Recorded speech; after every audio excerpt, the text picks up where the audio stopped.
अस्सलाम वालेकुम दोस्तों, मेरा नाम कदस भट्ट। इस वीडियो में आपके साथ में क्रिप्टो मार्केट की लेटेस्ट न्यूज़, पिछले 24 घंटे की जो क्रिप्टो मार्केट की अपडेट्स है वो शेयर करूंगा और साथ मेरा तजिया भी।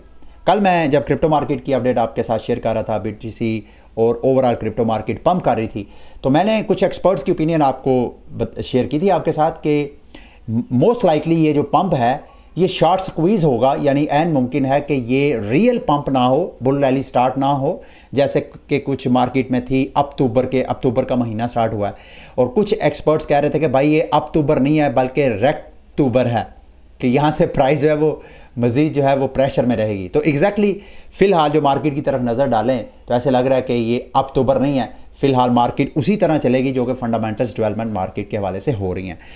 लेकिन डेली के चार्ट पर अगर आप नज़र डालें, बीटीसी की प्राइस को आपने क्लोजली वॉच करना है। अगर आपने ट्रेड्स वगैरह लिए है, आप में से एक बंदे ने वीडियो के नीचे कमेंट किया कि मुकद्दस भाई मैंने ऊपर से सेल ट्रेड लिया है, मुझे अब प्रॉफिट टेकिंग कर लेनी चाहिए या नहीं।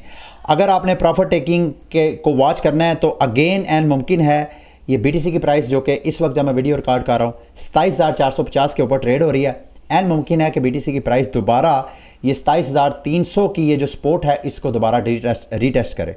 अगर डेली की बजाय हम बीटीसी का वीकली चार्ट पे जायज़ा ले तो थोड़ी सी पिक्चर हमें ज़्यादा क्लियर होती हुई नज़र आएगी, क्योंकि ये देखें पिछले वीक की जो वीकली कैंडल है जो कि संडे को मार्केट जब पंप हुई तो उसने दोबारा 200 वीक की जो मूविंग एवरेज लाइन है उसको टच करके फिर ज़ाहिरी बात है मंडे को मार्केट फिर दोबारा उस 200 वीकली मूविंग एवरेज लाइन को ब्रेक किया, लेकिन उसके बाद प्राइस जो है अब नीचे ट्रेड हो रही है। अभी चौथे हफ्ते की ये कैंडल क्लोज नहीं हुई है, अभी ये कंटिन्यू है, अभी चंद दिन बाकी हैं। आपने क्लोजली अगर आपने मतलब मीडियम टर्म कोई ट्रेडिंग सेटअप लेना तो इसको आप क्लोजली वॉच कर सकते हैं, क्योंकि मार्केट में इस वक्त भी ट्रेडर दो किस्म की ओपिनियन, जैसे जो कैपो नाम का एक ट्रेडर है बहुत पॉपुलर, वो पिछले कई माह से मार्केट के बैरिश होने से मुतल्लिक अपनी ओपिनियन का इज़हार कर रहा है। अभी भी उनकी ओपिनियन ये है कि बीटीसी की प्राइस जब तक 12,000 तक नहीं डंप होगी उस वक्त तक नेक्स्ट बुल रन स्टार्ट नहीं होगा। उनका मानना यह है कि मार्केट में स्पेकुलेटर्स और शॉर्ट टर्म को जब तक मार्केट फ्लैश आउट नहीं करेगी उस वक्त तक नई बुल रैली का सोचे भी ना। लेकिन अभी भी कुछ एक्सपर्ट्स ऐसे हैं कि नहीं भाई अब जो होना था हो गया, अब मार्केट का बुल रन जो है वो स्टार्ट होगा। अच्छा, इसको जाहिर बात है आपने ये जो वीकली कैंडल है बीटीसी की इसको आपने क्लोजली वॉच करना है। अगर तो नेक्स्ट संडे तक ये वीकली कैंडल दोबारा इस 200 वीक की मूविंग एवरेज लाइन के ऊपर क्लोज होती है और अगली वीकली कैंडल इस लाइन से ऊपर स्टार्ट होती है तो इट मीन्स के वो जो बे ट्रेंड है बिटकॉइन का वो रिवर्स हो गया और अब मार्केट जो है वो बुलिश होगी। तो अगर बुलिश होती है तो कुछ एक्सपर्ट ट्रेडर्स का मानना है, जिनको मैंने रीड किया, वो कहते हैं कि बीटीसी की प्राइस इस महीने $40,000 से ऊपर 40,500 का टारगेट है उनका। लेट्स सी, जो भी होगी इन्फॉर्मेशन मैं आपके साथ शेयर करूंगा। लेकिन फ़िलहाल अगर आप डॉलर के चार्ट को देखें, ये डॉलर का वीकली चार्ट है, मुसलसल पिछले 11 हफ्तों से डॉलर की प्राइस मुसलसल पंप कर रही है। ये क्यों ऐसा हो रहा है? और डॉलर के साथ साथ जो यूएस ट्रेजरी बिल्स की 10 ईयर्स वाली ट्रेजरी बिल्स हैं उनकी यील्ड्स भी हाईएस्ट को टच कर रही हैं। क्योंकि खबरें हैं, जितना मैंने लर्न किया है, एक्सपर्ट्स का मानना ये है कि ये अमेरिका का जो इंटरेस्ट रेट है अगर बढ़ता नहीं है तो एटलीस्ट जिस रेट पे भी है 5% से ज़्यादा ये आइंदा कई महीने तक यहीं पे स्टे करेगा। और अगर यानी रिवर्स गेयर नहीं लगेगा, रिवर्स गेयर लगेगा तो फिर पैसा ये जो पार्क हुआ है डॉलर पे ट्रेजरी बिल्स पे, ये पैसा वहाँ से निकल के रिस्की मार्केट्स में आएगा, जिसमें क्रिप्टो मार्केट में भी आएगा और फिर मार्केट का बुल रन स्टार्ट होगा। तो एक्सपर्ट ये कहते हैं, जो इकोनॉमिस्ट हैं वो ये कहते हैं कि यूएस जो इंटरेस्ट रेट है वो अपना रिवर्स गियर नहीं लगा रहा, अगले कई माह तक वो एक्सपेक्ट कर रहे हैं, शायद अगले साल के मिड तक ये सिलसिला जारी रहे।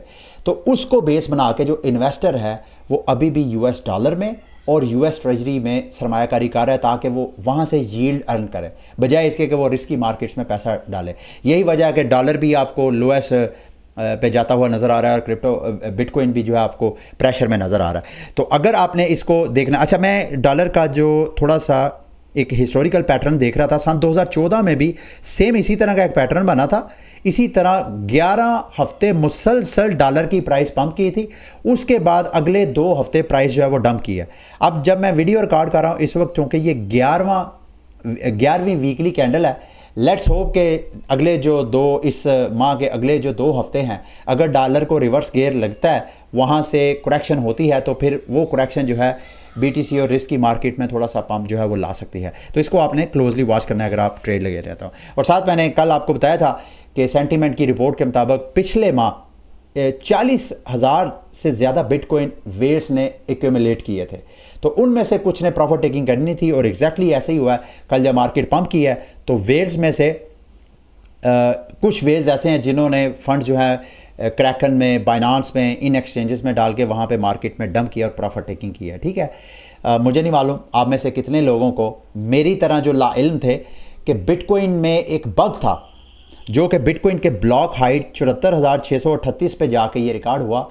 इस बग के मुताबिक हैकर ने बिटकॉइन 184 बिलियन बिटकॉइन जो है वो क्रिएट किया था आउट ऑफ थिन ईयर।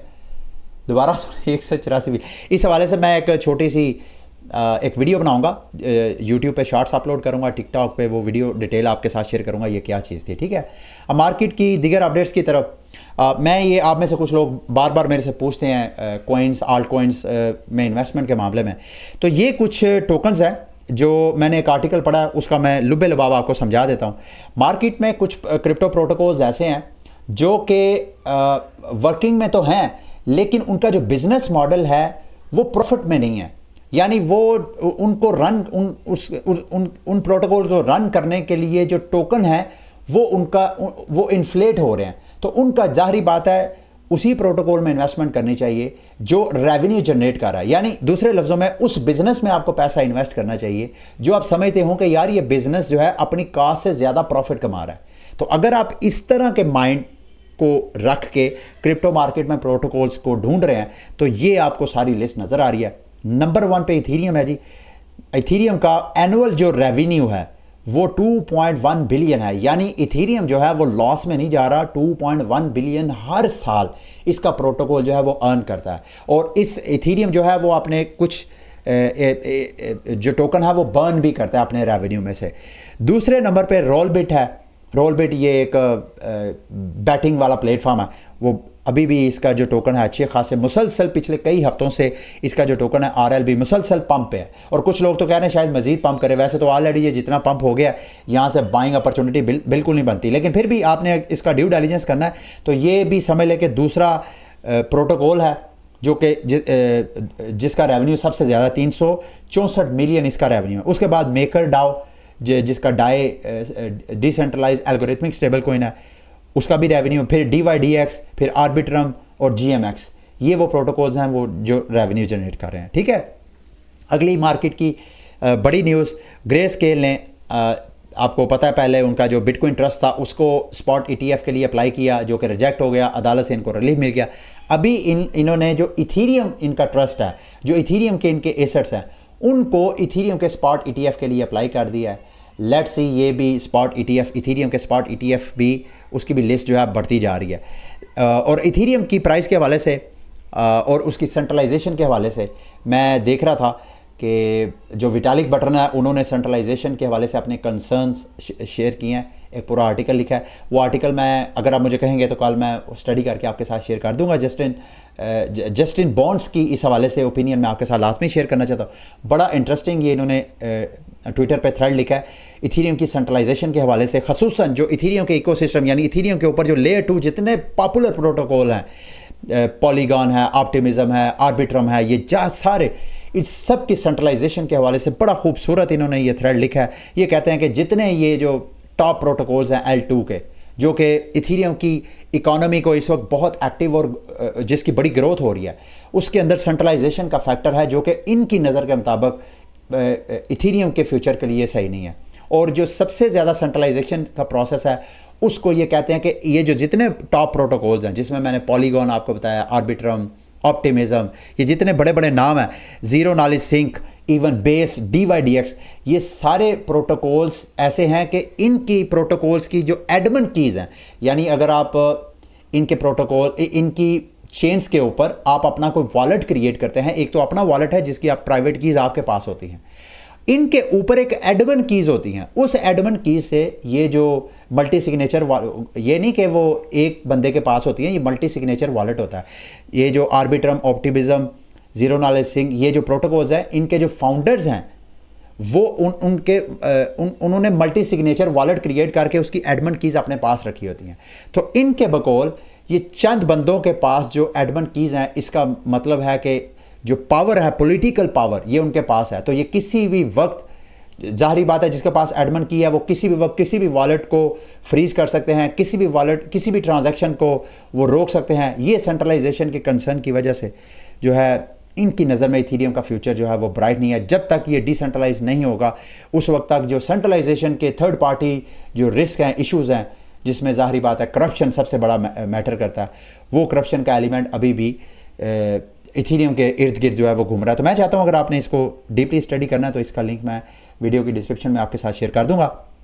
और मैं आपको रिकमेंड करूंगा जस्टिन बॉन्ड्स को आप ट्विटर पे, अगर आप ट्विटर यूज़र हैं तो आप इनको लाजमी फॉलो करें, क्योंकि ये आए दिन क्रिप्टो मार्केट के हवाले से बड़े अच्छे अच्छे इंसाइटफुल आर्टिकल्स वगैरह लिखते रहते हैं। ठीक है, अच्छा जी, स्टार्क नेट के एयर ड्रॉप के हवाले से ख़बरें हैं। तो अगर आपने, मुझे तो वैसे समझ नहीं आई है कैसे क्लेम करना है, मैंने ये इसका लिंक मैं वीडियो की डिस्क्रिप्शन में आपके साथ शेयर कर दूंगा। तरीकाकार ये है कि आपने ये एयर ड्रॉप वाला पेज ओपन करना है, यहाँ पे आपने अकाउंट क्रिएट करना है, और अकाउंट क्रिएट करने के बाद क्लेम करने के लिए कि आप एलिजिबल हैं या नहीं, उसके लिए आपने अपना मेटामास्क इसके साथ कनेक्ट करना है, वेबसाइट के साथ। मैं जब कनेक्ट करने के लिए क्लिक करता हूँ तो पता नहीं क्या बात है, मुझे कहता है जी कि आप अपने L1 जो वॉलेट है उसको कनेक्ट करें। हालांकि मैं कनेक्ट करने की कोशिश कर रहा हूँ, मेरे से नहीं हो रहा, आप ट्राई करके देख लें। और ये वैसे जो एयर ड्रॉप कर रहे हैं, ये मेरा ख्याल है जो डिस्कॉर्ड इनके यूज़र्स हैं स्टार्क नेट के, उनके साथ ये शेयर कर रहे हैं। ठीक है, तो अगर तो आप उनके साथ इंगेज हैं, एयर ड्रॉप फार्मिंग वगैरह की है, तो आप ज़ीरो नॉलेज सिंक के जो टोकन है ZKX, उनको आप क्लेम कर सकते हैं। ठीक है, अब मार्केट की कुछ रैंडम न्यूज़ अपडेट्स की तरफ आते हैं। SEC ने इंटरनेशनल अकाउंटिंग फर्म है प्रेजर मैटस, इसको लीगल नोटिस जारी किया है। इन्होंने ही FTX और FTX USA का ऑडिट किया था, उस हवाले से किया है। ठीक है, दूसरा फ्रेंटेक के हवाले से खबरें हैं कि फ्रेंटेक का जो सिक्योरिटी मॉडल है उस हवाले से एक्सपर्ट्स के कुछ कंसर्न है, क्योंकि कुछ यूज़र्स रिपोर्ट कर रहे हैं कि उनके जो वॉलेट्स हैं वो ड्रेन हो रहे हैं। जिन लोगों ने ट्विटर के ज़रिए अपना अकाउंट साइन अप किया था उनके भी, और जिन्होंने ईमेल के ज़रिए किया था उनके भी अकाउंट जो है वो हैक हो रहे हैं। तो अगर आप फ्रेंटेक के यूज़र हैं तो बी वेरी केयरफुल, आपके जो फंड्स वगैरह आप कोशिश करें कि उनको वहाँ से विड्रॉ करवा लें। ठीक है, chain analysis blockchain intelligence for one of the top blockchain intelligence firm, इनकी रिपोर्ट्स सोशल जो क्रिप्टो सोशल मीडिया वहाँ पे रिपोर्ट की जाती हैं, उसके हवाले दिए जाते हैं। वो भी क्राइसिस में है जी, जो फाइनेंशियल क्राइसिस ग्लोबली चल रहा है, उसमें चेन एनालिसिस ने अपने 150 एम्प्लॉइज़ को कट डाउन किया है, और इनमें से ज़्यादातर जो मार्केटिंग और बिज़नेस ग्रोथ के हवाले से है, उस स्टाफ को इन्होंने अपना फायर किया। ठीक है, कज़ाकिस्तान की जो माइनिंग इंडस्ट्री है वो प्रेशर में है, क्योंकि कज़ाकिस्तान अब जो माइनिंग के इस्तेमाल होने वाली बिजली है उस पर मज़ीद टैक्स लगा रहे हैं। तो उस हवाले से जो इंडस्ट्री प्लेयर्स हैं उन्होंने अपने प्रेसिडेंट को ओपन लेटर लिखा है और उनको बताया कि जिस तरह आप बढ़ा रहे हैं और उधर से क्रिप्टो मार्केट की जो प्राइसेस हैं बिटकॉइन वगैरह की, वो भी अच्छे खासे प्रेशर में है। फिर साथ साथ हैश रेट भी ऑल टाइम हाई पे है, जिस पे डिफ़िकल्टी बढ़ जाती है माइन करने में। तो इस सूरत में अगर आप बिजली की कास्ट भी बढ़ाएंगे तो हमारे मुल्क में जो माइनिंग डिजिटल एसेट्स की माइनिंग इंडस्ट्री है वो शट डाउन हो सकती है, जिससे आपको नुकसान हो सकता है। ठीक है, अब मार्केट की अगली अपडेट की तरफ आते हैं जी। बाइनांस और सीजी के अगेंस्ट एक और लीगल एक्शन लिया गया है, जिसमें इल्ज़ाम लगाया गया है कि बाइनांस और सीजी की वजह से FTX क्रैश हुआ है, इस राइवलरी की वजह से। ये आइंदा किस तरह की डेवलपमेंट होगी इस हवाले से मैं आपको लाजमी अपडेट करूँगा। आगे जी AI के हवाले से कुछ अपडेट्स हैं वो आपके साथ शेयर करूँगा और आज की वीडियो को and future of payments. Visa ने $100 मिलियन इन्वेस्ट करने की अनाउंसमेंट की है जनरेटिव AI के हवाले से। जो इनकी जो पेमेंट इंफ्रास्ट्रक्चर है उसमें ये करेंगे सारी सरमायाकारी और देखेंगे उसमें जो related to commerce and payments, ऐसे एप्लीकेशंस, ऐसी AI टेक्नोलॉजीज़ जो कि कॉमर्स और पेमेंट से रिलेटेड होंगी, उनको ये फंडिंग वगैरह करेंगे। ठीक है, लास्ट में डीप फेक वीडियोज़ के हवाले से अब सेलिब्रिटीज़ जो हैं वो मंजर आम पे आ रही हैं, जिनकी डीप फेक वीडियोज़ AI की मदद से बना के तो वो शेयर की जा रही हैं। ये मैं इंफॉर्मेशन आपके साथ इस वजह से शेयर कर रहा हूँ, एक वक्त आएगा कि AI से, फॉर एग्ज़ाम्पल मैं यहाँ पे बैठा हूँ, आइंदा चंद महीनों या चंद सालों के अंदर ऐसी टेक्नोलॉजीज़ आ जाएंगी कि मुक़द्दस को यहाँ रोज़ बैठ के इस टाइम पे रिकॉर्डिंग करने की ज़रूरत नहीं है। मैं दुनिया के किसी भी कोने में हूँ, फॉर एग्ज़ाम्पल मैंने अगर कहीं आउट ऑफ सिटी या कहीं भी जाना होता है तो मेरा सबसे बड़ा कंसर्न होता है कि मेरे घर में एक मैंने माहौल बनाया हुआ है रिकॉर्डिंग का, एक अपने मखसूस रूम में, तो मैं कहीं भी बाहर जाता हूँ तो रिकॉर्डिंग में मुझे मसला होता है। तो एआई की टेक्नोलॉजी से मैं मेरे शमूल जितनी सेलिब्रिटीज़ हैं, शोबिज़ स्टार्स हैं, उन्होंने फिल्म, एडवर्टाइजमेंट, प्रमोशंस या किसी भी किस्म की एक्टिविटीज़ करनी है तो उसको बाय पर्सन प्रेजेंट होने की ज़रूरत नहीं। एआई क्या करेगी, वो टेक्नोलॉजी क्या करेगी, जैसे मेरी मिसाल ले लें कि वो मुक़द्दस की तस्वीरें लेंगी, मेरी कुछ वीडियोस को लेंगी कि मैं किस स्टाइल से बोलता हूँ, किस मेरा अंदाज़े गुफ्तगू क्या है, उससे एआई जो है उसका लैंग्वेज मॉडल मेरे लर्न करेगा मेरी पर्सनालिटी के हवाले से, मेरी गुफ्तगू के हवाले से मैं किस अंदाज से करता हूँ, और सेम उसी तरह मेरा एक वर्जन बन के, एआई वर्जन बन के, वो जो कुछ भी वो एआई में आप इनपुट डालेंगे उसी तरह बोलेगा। आपको लगेगा कि जैसे कि ये मुक़द्दस बोला है या कोई और सेलिब्रिटी बोल रही है या आपका कोई और स्टार जो है वो इस तरह बोला, हालांकि वो नहीं बोला, उसकी वो एआई एक कॉपी, फेक कॉपी है जिसको डी फेक बोलते हैं। ये सिर्फ सेलिब्रिटीज़ तक महसूस नहीं होगा, ये जो है हमारे पॉलिटिक्स में बहुत इस्तेमाल होगा। बड़े बड़े जो पॉलिटिशियंस हैं उनकी डी फेक वीडियोस बना के वायरल की जाएंगी, कहा, और लोगों को गुमराह किया जाएगा कि शायद उनकी वो पसंदीदा पर्सनालिटी के हवाले से ये बात की जा रही है। तो एक मैं छोटी सी आपको, ये मिस्टर बीस्ट बहुत पॉपुलर है सोशल मीडिया में, इनकी एक फेक वीडियो बनाई है जो मिस्टर बीस्ट ने खुद बताई है कि lot of people are getting this deep fake scam of me, कि एक छोटा सा एक किसी ने एआई से डीप फेक बना के और एक प्रमोशन करने की कोशिश की है। अगर आप मुझे इजाजत मैं प्ले करके दिखाता हूँ। Watching this video, you're one of the 10,000 lucky people who will get an iPhone 15 Pro for just यानी मिस्टर बीस की एक छोटी सी ऐड बनाई है जिसमें कहा गया कि मिस्टर बी, ऐसे लग रहा है जैसे मिस्टर बीस कह रहा है कि $2 पे करो तो आप में से जो 10,000 लकी बंदे होंगे उनको मैं आईफोन 15 प्रो दूंगा। तो उसके बाद जनाब $2, इस तरह आप इमेजिन करें कितने लोगों ने, मिस्टर बीस की इतनी ज़्यादा फॉलोइंग है सोशल मीडिया पे। तो ये जो एआई डी फेक वीडियोज़ हैं, इस हवाले से भी आपने अपने आप को अवेयर रखना है। ठीक है, ये थी मेरी आज की वीडियो। उम्मीद करता हूँ मेरी आज की वीडियो भी आपके लिए इन्फॉर्मेटिव रही होगी। अगली वीडियो तक के लिए मुझे इजाज़त दें।